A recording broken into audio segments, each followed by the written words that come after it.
I can't believe such cruel people exist. May God have mercy on that monster's soul. Let it be known that on 12/6/2013, my jimmies were violently and permanently rustled. He will burn. I want his skull on a plate.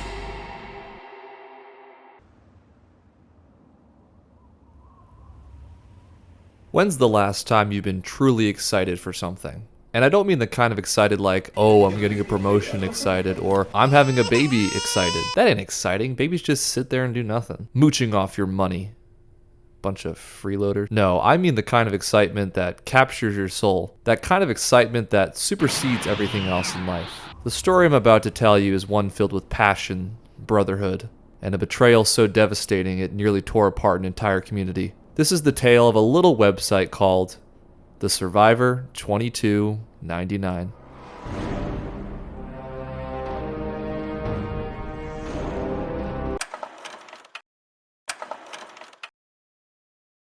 It's November 2013.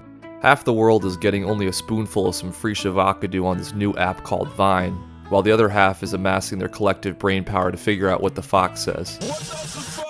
Ring-a-ding-ding, baby. This year, however, would produce something entirely different. A cryptic website appears, and it's called The Survivor 2299. The website is sparse with content, simply featuring a countdown timer, a Morse code message, and eventually the addition of the Vault-Tec logo from the Fallout franchise. Now, surely something so oddly specific and esoteric couldn't draw the attention of anyone. Right? The Survivor 22 By speculation the and gods, hypothetical my party. body is ready. Okay, let's pump the brakes real quick, because there's something you gotta know about Bethesda fans back in 2013. They had come to expect something that we haven't gotten from modern Bethesda in a long time. Consistent releases and consistent quality. In 2013, if you were an avid fan of Bethesda's flagship franchises, the Elder Falls Scrollout, this was what you had come to expect from them in about 10 years.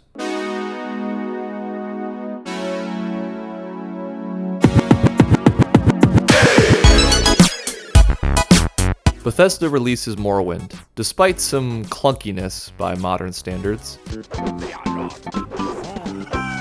Many still regard it as one of the best in the Elder Scrolls franchise. The same year we get another expansion for Morrowind, Tribunal. Banger. The next year we get another expansion pack that lets you be a werewolf. S tier. 4 years later, another Elder Scrolls installment, Oblivion. This game lets you make shit like this. Banger. Same year, Oblivion gets an expansion, Knights of the Nine, which is then closely followed up by Shivering Isles. Cheese for everyone! Double banger. Next big drop, we get, let me just check my notes, Ducati Moto for the DS. Wait, what? 2008. Bethesda dips their little toesies into that new IP they bought and release Fallout 3. A great game that introduces millions to the Fallout franchise and is frankly just plain old fun to play. God, I hope you ain't one of those psychotic quiet types. Banger. A year after Fallout 3's release, Todd births 5 DLC packs of albeit varying quality, but still providing hours more content. 2010, Bethesda's chained up prisoner in the shed out back, Obsidian Entertainment, ekes out Fallout New Vegas under immense time constraints. A buggy release at first, but they don't patch out the part where you can bang the robot, so home run for me. Obsidian then drops some more DLC packs in the following months, adding some extra icing on top of that yummy New Vegas cake. Only about 2 months later, Bethesda released their little indie game. You might have heard of it. Oh, what's it called? Oh yeah, Brink. Skyrim drops in late 2011. Birth rates around the world collapse as anyone aged 14 to 35 was too busy Googling how to find amulets of Mara so they could romance Ayla. Banger. Okay, wait, hold on, I meant the score, not like that. By 2013, this was what Elder Falls Scrollout fans had come to expect of Bethesda's mainline releases. Compare this to modern Bethesda where we got Skyrim, crappy Elder Scrolls mobile game, 76, micro paid mod, over a decade wait for the Elder Scrolls. Now, obviously Bethesda was not perfect during this era. There were certainly some minor cracks shown that would later become gaping holes.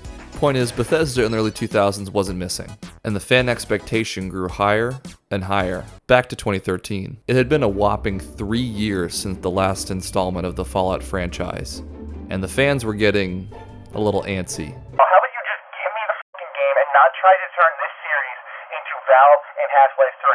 I don't want to wait like 10 fucking years for this game. Now that is irony! Nearly 3 years of radio silence from Bethesda on the Fallout front. Desperation was setting in, and fans clung on to any sign of hope. Anything and everything was a sign of Fallout 4. Hey guys, I just saw this Bethesda employee get dumped by his girlfriend at a coffee shop today. Could this be Fallout 4? Let's go! I was doing when I played Ultima, and what we can do. Wait a second. How many fingers did he hold? Fallout 4 coming. Oh my god. What's that? Your 4-year-old son fell down the steps? You don't think. Major publications felt the dry spell too. To try and cash in on the Fallout 4 hype, they basically just made shit up. My favorite is this article from IGN where their only source was just some guy on Reddit, and his source was, trust me bro, all the community needed was a single match to ignite something big. Now where were we? Right. Spooky new website. Some beeping, and a timer. The site is published November 13th, 2013 with the aforementioned features. Despite the intriguing nature of the Survivor2299.com, it goes widely unnoticed by the world. For like 6 hours, because the next day the Fallout community had already sniffed out another kernel of hope. Haha, Gary! The match had been lit. A mere 2 days after the Survivor 2299 is live, the Fallout community is ablaze with speculation.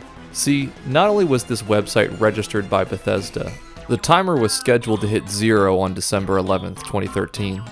And that Morse code message? Well, let me see if I can translate it for you guys real quick. Okay. Oh, I see.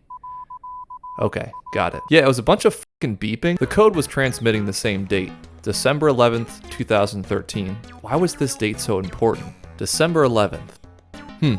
What's on December 11th? Could it be the anniversary of the Statue of Westminster in Canada? No. Bethesda hates Canada. Can't be that. The Fallout community scratched their heads and crunched some numbers. Ladies and gentlemen, we got a lead. Well, it just so happens that the Video Game Awards were only a few days before. Cross-triangulate reverse image reference the logo in the website, and it all made sense. Bethesda was going to announce Fallout 4 at the Video Game Awards. This is it, bitches. All aboard the Fallout 4 hype train.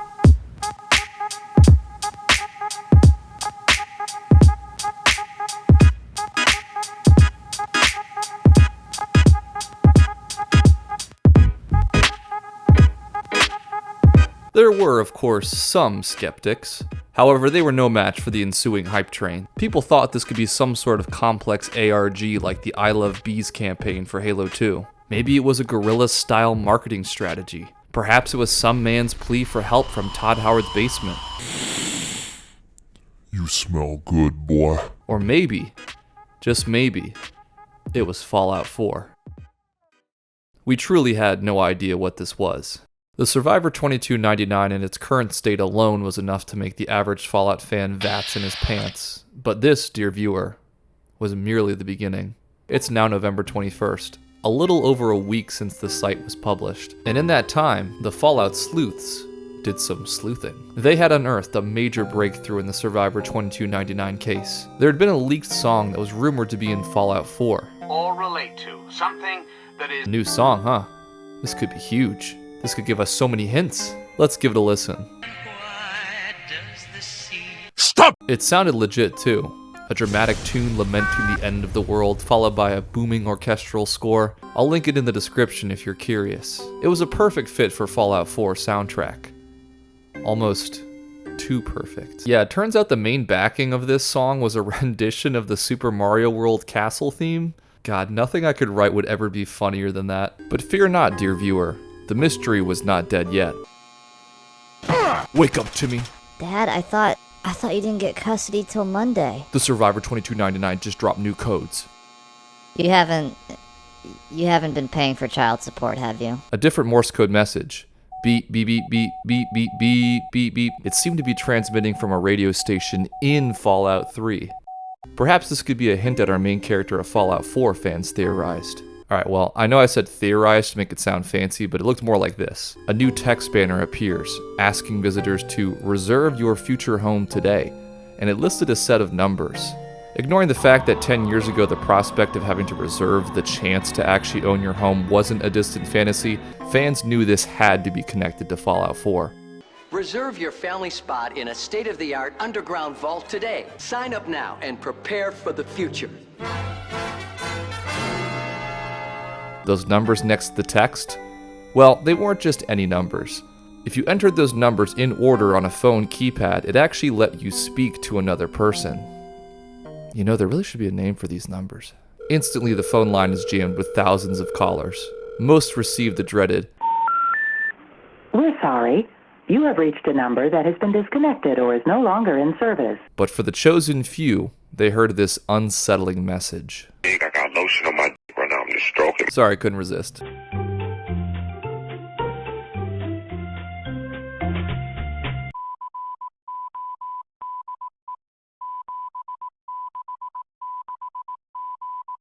If the Survivor 2299 in its original state wasn't enough to convince some of the skeptics, well, I think it's safe to say that by now, every Vault Dweller gave each other a brief glance, showed an awkward smile because deep down we all knew this was legit. The site, registered to ZeniMax Media Incorporated, appears to hint at a potential Fallout reveal coming on December 11th, 2013. Testing the waters for the Survivor 2299 website that's been going viral. Basically, in the past about a week or so, we've had a lot of Morse code throughout the Survivor 2299 been released, and a lot of people have been translating them. But you didn't know, on the Survivor 2299 website, there's a new Morse code release each day, and they're usually translated within that same day.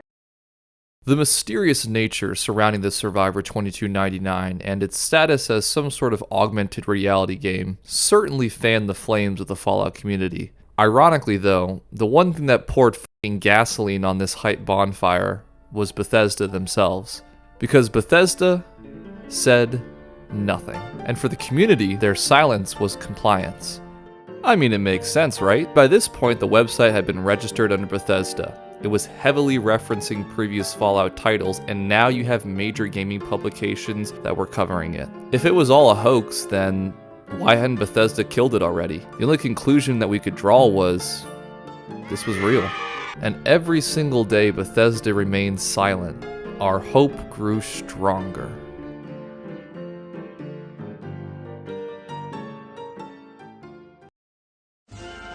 The Fallout community is now all hands on deck.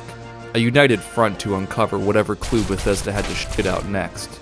Everyone was doing their part. I don't care if you gotta work 3 jobs to support your family. Sit down and translate these Morse codes. Bitch. And just in time too, because the Survivor 2299 threw us another curveball. Upon visitation, you're greeted with this. What is it, you might ask? Well, apparently it's a Caesar shift cipher. Pizza, pizza. Now, to me, this just looks like someone directly translating Mongolian throat singing. But for those of us without incurable brain rot, it translated to another clue about our precious Fallout 4. The message references a place called The Institute. Wait a minute. Wasn't The Institute referenced in that one side quest in Fallout 3? Isn't it in, like, Boston or something? Indeed it was. My fellow Americans, we got us the new location of Fallout 4. But do not go gentle into that good night just yet. New cipher, new codes. This one is a Virgineer cipher, using some of the context from this cipher, as well as the new information from these new Morse codes, and we get this message that seems to be mentioning something called the Quabbin Reservoir. Now, maybe Bethesda are just big fans of fish and wildlife reservoirs. Or maybe it's the largest inland body of water in Massachusetts. And you know what else is in Massachusetts? Boston. And you know what's in Boston? A lot of drunk people. Nah, I'm just kidding. The Institute is in Boston. With the mystery unraveling every single day, it's at this point where the Fallout community grew weary of this slow trickle of information. We needed to take action and start digging into this site. And dig we did. Some Redditors tried brute force cycling the Survivor2299.com's URL. which if you don't know what that means, it means they essentially entered 7-digit number combinations and went through every single one to see if anything would match. And I thought editing was hard. Other Redditors found that the version of Nginx the site was running on was the exact same version Bethesda's official blog site was running on. Ha ha ha ha. Nice try, Bethesda. You're gonna have to try a little harder to trick us Fallout fans. We don't even understand what our games are about. I just want to hop in real quick and say that when the Survivor 2299 dropped, I was like a freshman in high school with no Riz and literally no other time commitments besides school. Even though I was so invested in this website, there were people doing things that made me question how much free time people had. So if a dumbass Fallout-obsessed high schooler is questioning how much time you have, then you know this is going to go off the rails. Tinfoil hat time, children. New code drops. This one's a doozy, because it's referencing a specific radio frequency. I think you know where this is going. This led Fallout fans from the pirate radio forums to actually go out and tune into the unregistered and legally dubious radio transmissions. Upon tuning in, the following transmission was played.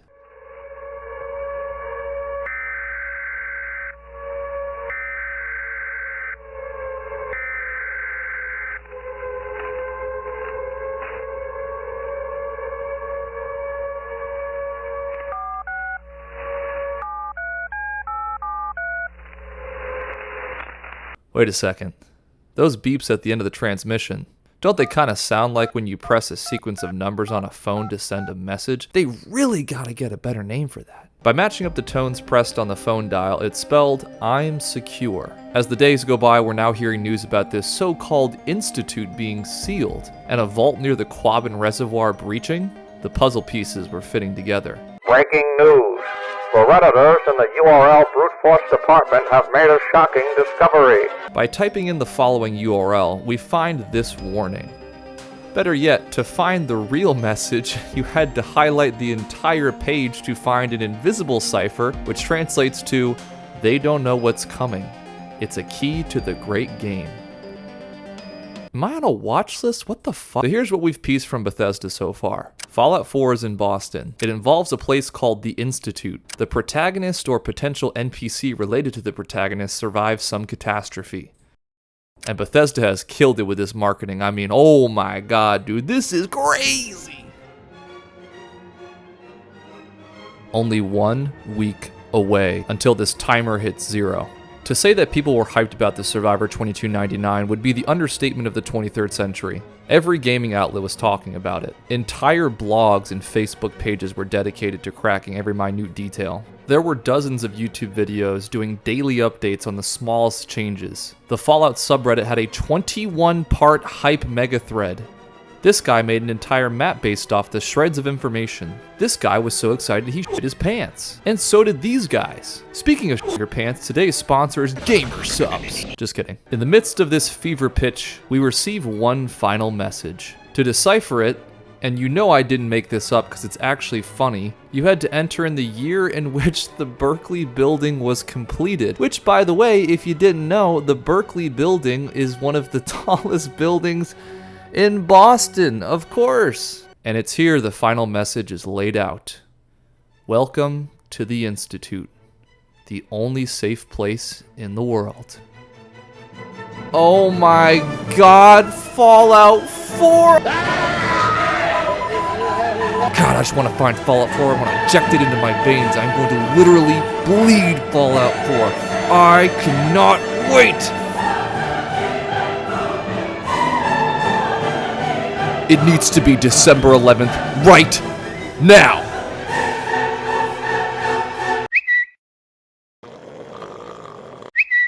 Who the hell is tweeting this early? What? Everyone instantly rushed back to the Survivor 2299, and what they saw I can only describe as terrifying. Tunnel snakes rule. We're the tunnel snakes. That's us. And we rule. Tunnel snakes rule. We're the tunnel snakes. That's us. Tunnel snakes rule. We're the tunnel snakes.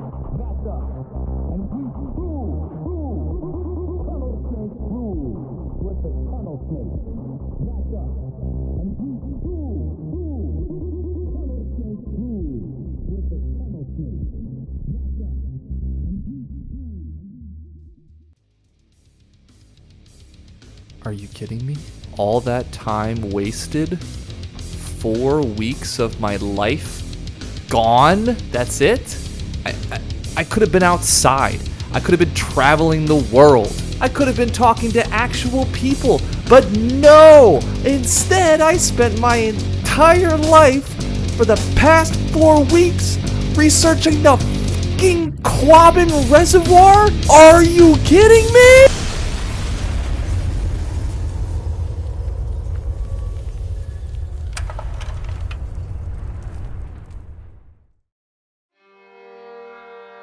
It's over. Bethesda doubled down and confirmed that this whole thing was all a troll. Needless to say, the fallout in greater gaming community was not happy. All this translating after me coming home after college classes where I could be doing homework, which I have been doing. I could be doing homework right away, but I'm going to instead slave over my f***ing computer and try to translate a bunch of codes for you guys. The once blossoming hype threads became a disappointment party. Some wanted blood. That one didn't age too well. Some were in denial. But most of us just wanted Fallout 4. The worst part of this whole thing was when Bethesda confirmed it was all fake, the original message that played was an actual Rickroll, which was then changed to a rather tone-deaf message congratulating the Fallout community that the real Fallout 4 was the friends we made along the way. Just a load of barnacles. Before it was then changed to the Tunnel Snakes. It felt like there was no one to blame, yet everyone was to blame. Why didn't we know sooner? How could this have happened? We're smarter than this. I mean, personally, the fact that IGN reported this before all the hype. ZeniMax registered its other games domains for Wolfenstein and The Elder Scrolls through Corporate Domains Incorporated, while the Survivor 2299 was registered with GoDaddy. That probably should have been the first red flag, but hey, what do I know? Maybe Todd Howard likes registering sites with GoDaddy? And what about the mastermind behind this troll? You would think the creator behind the Survivor 2299 would want to lay low for a while, stew in the mess that he created. But if there's one thing a Redditor can't resist, it's karma. An AMA goes live titled, hello, I'm the guy behind the hoax. Ask me anything. No. The mods immediately give him the flair Villain of the Wastes, with maximum negative karma. Some people use this chance to scream into the void, but for the most part we just want to know why. After all, the level of detail and effort put into this was admittedly oppressive. Well, it turns out he spent around $1,000 to keep the site up and running, and the only reason he stopped is because Bethesda sent him a cease and desist. But that still didn't answer our most burning question. Why did he do it? For Fallout 4. Okay, guy. The Fallout community paid their respects, and we all moved on with our lives.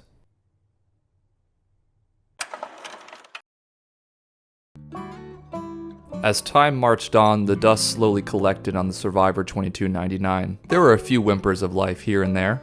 At one point, the domain redirected you to Bethesda's homepage.